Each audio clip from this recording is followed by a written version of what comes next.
Hi, I'm Reverend Tom Kearns, and welcome to 333 Magic 9, where the tarot cards and the astrology stars come together to help you.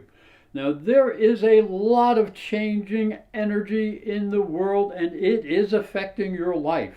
So if you need a spiritual reading with a little extra guidance with astrology, then please feel free to click on the link below. It'll give you great insight into what is coming at your life personally.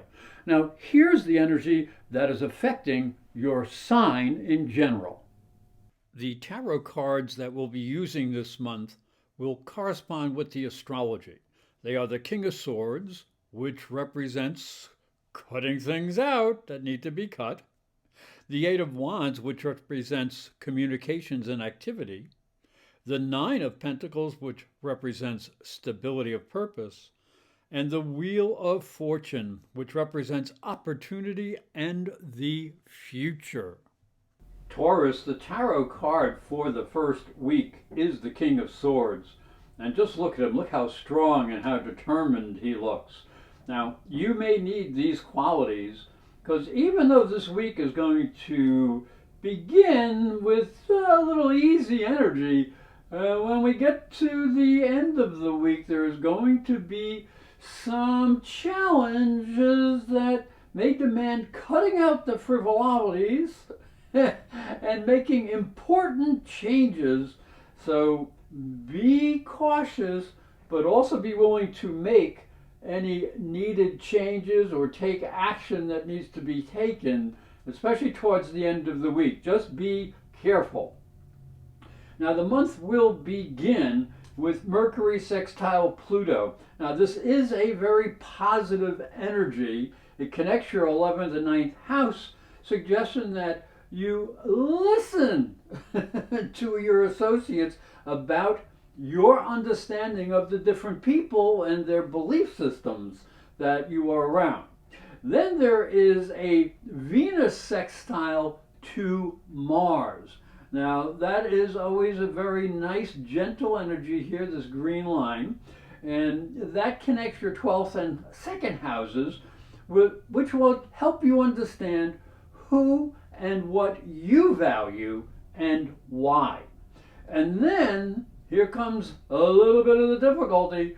There is a Mars square to Neptune. So there's Neptune, there's Mars, and this happens at the end of the week, and it suggests that you have to be very careful in financial dealings. In fact, you might want to keep your finances a secret from everybody else. Don't brag about how much you got. Others may try to take advantage of you and your desires, so stay strong. As we move into the second week, the card is the Eight of Wands, and just look at all the energy in that card. So there's all sorts of energy, all sorts of motion, communications, and you will get the sense of all of this energy and all of the possibilities that are floating around. So listen carefully and make smart choices, for this can be a very positive week, and you can use your intuition as your guide. It can be very helpful to you. So in the astrology, look at all the stuff that's happening down here. It begins with a flurry that includes positive aspects to Mercury, Venus, Jupiter, and Saturn. So this can keep you very busy no matter what you're doing, whether you're working, you're playing, whatever. But then there'll be a new moon in your 12th house, and Venus will square up to Pluto in the 9th house. Now, this is the house of ambition. So be a little careful when dealing with people that you don't really know or don't really understand, especially if they have different values than you.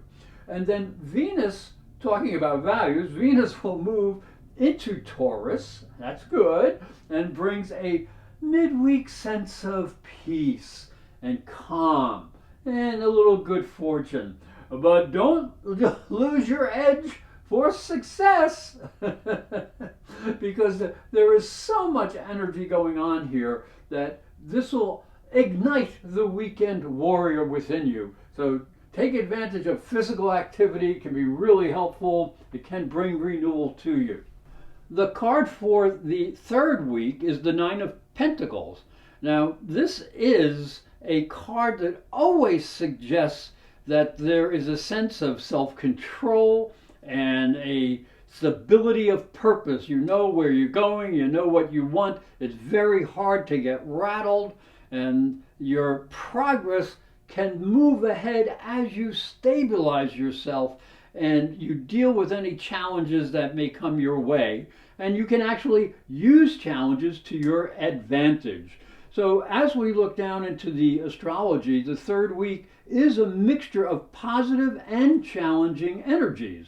Now, Mercury and Venus in your first house conjunct exciting Uranus. This can bring sudden and unexpected opportunities so that you can express your inner light and your personality. So this can be very, very helpful because a few days later, both Mercury and Venus will square Saturn. So squares are challenges. So be a little careful how you approach other people, for they might not have the same understanding or the same level of energy as you do.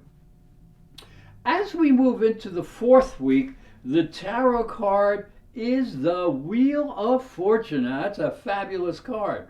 So this is an exciting energy that points us towards the future. We're moving towards the future and perhaps some good luck. Now, this is a good time to put some new plans into motion as the universe may be moving in your favor. Remember, good fortune is the reward of hard work.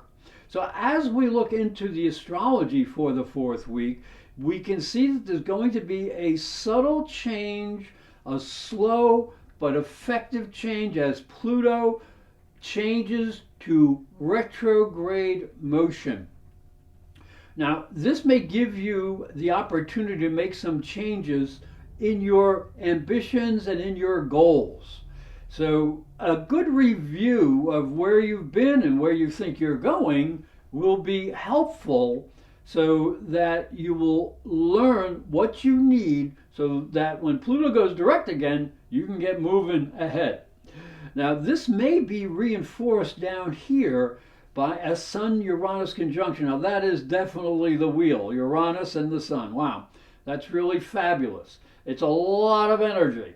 So it's conjunct in your first house, and this can bring sudden and unexpected changes in your personal expression.